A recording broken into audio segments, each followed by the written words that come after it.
அனைவருக்கும் வணக்கம். போன ஷார்ட்ஸில் ஐம்பெரும் காப்பியங்கள் என்னென்ன இருக்குன்னு பார்த்தோம்.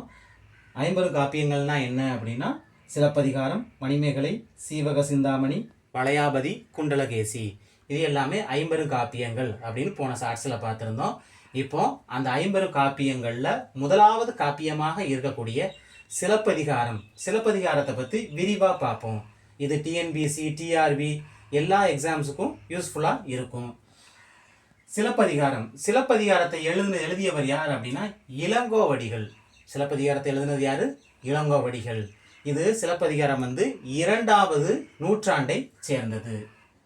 அதே மாதிரி இளங்கோவடிகள் யார் அப்படின்னா ஒரு சமண துறவி.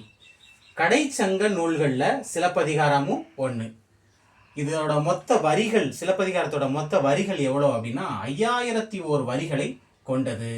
சிலப்பதிகாரத்துக்கு வேறு பெயர்கள்லாம் இருக்குது, சிறப்பு பெயர்கள்லாம் இருக்குது. என்னன்னா முத்தமிழ் காப்பியம், உரையிடையிட்ட பாட்டுடை செய்யுள், குடிமக்கள் காப்பியம், சமுதாய காப்பியம் அப்படின்னு வேறு பெயர்கள்லாம் இருக்குது.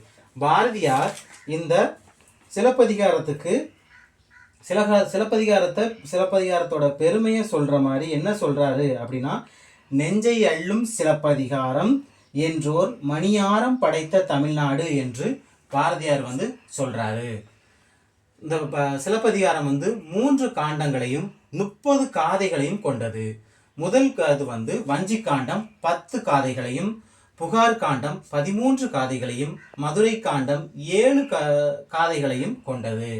இந்த காண்டங்களோட தலைநகரை வச்சு எந்தெந்த மன்னர்கள் ஆட்சி செஞ்சாங்கன்னா, வஞ்சி சேரர் மன்னர்களும், புகாரை சோழ மன்னர்களும், மதுரையை பாண்டியர்களும் ஆட்சி செஞ்சாங்க.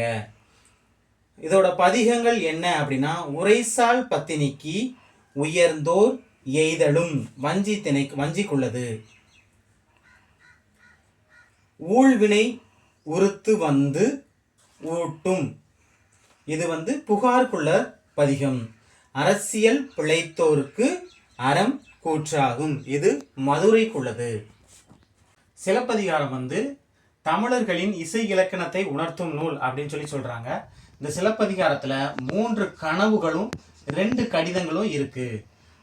ஆசிரியப்பா வகையை சேர்ந்தது. 5 இணைகளோட கூத்துப்பாட்டு விழா செய்திகளை கூறுது.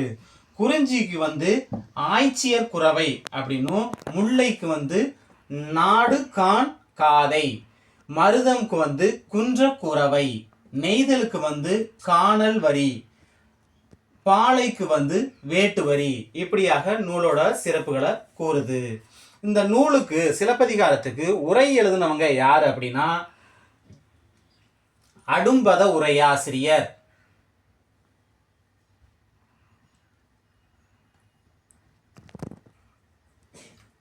சிலப்பதிகாரத்தோட நூலுக்கு உரை எழுதியவங்க யார் அப்படின்னா அரும்பத உரையாசிரியர்.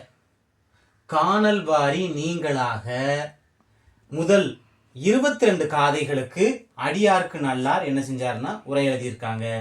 நூல் முழுமைக்கும் நாமும் வேங்கடசாமி என்ன செஞ்சிருக்காங்கன்னா உரை எழுதியிருக்காங்க.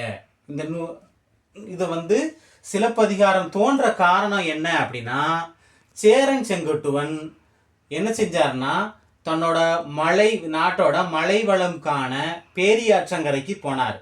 போன இடத்துல, தன் பரிவாரங்களோடு போன இடத்துல குன்றக்குறவர்கள் என்ன செய்யறாங்கன்னா கண்ணகியோட வியத்தகு செயல்களை, காட்சிகளை சொல்றாங்க.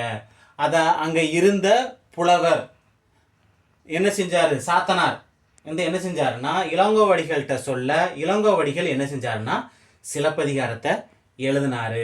இதுல உள்ள டிஎன்பிசி, டிஆர்பிகளில் கேட்கக்கூடிய முக்கியமான வினாக்கள் என்னன்னா, நாட்டுப்புற பாடலுக்கு இலக்கிய வடிவம் முதல்ல கொடுத்தது யாருன்னா இளங்கோவடிகள். திருப்பு முனையாக இருந்த காதை, சிலப்பதிகாரத்துல திருப்பு முனையாக இருந்த இது என்ன காதை என்னன்னா காணல் வரி. இந்திர விழாவுக்கு இறுதி நாள், இந்திர விழாவோட இறுதி நாள் எத்தனாவது நாள்னா 7வது நாள். காப்பியம் என்பது இலக்கிய நூல் அப்படின்னு சொன்னது யாருன்னா ரா காசிராசன். ஒரு முளை அறுத்த திருவுண்ணி அப்படின்னு எந்த நூலில் சொல்லியிருக்காங்கன்னா கண்ணகியோட வரலாறை நற்றிணையில் சொல்லியிருக்காங்க. தீக்கிரையான நாள் என்ன கிழமை அப்படின்னா வெள்ளிக்கிழமை. அதே மாதிரி கண்ணகியோட சிலம்பில் இருந்தது மாணிக்க பரல்கள், கோப்பெருந்தேவியோட சிலம்பில் இருந்தது முத்து பரல்கள். தேங்க்யூ ஃபார் வாட்சிங்.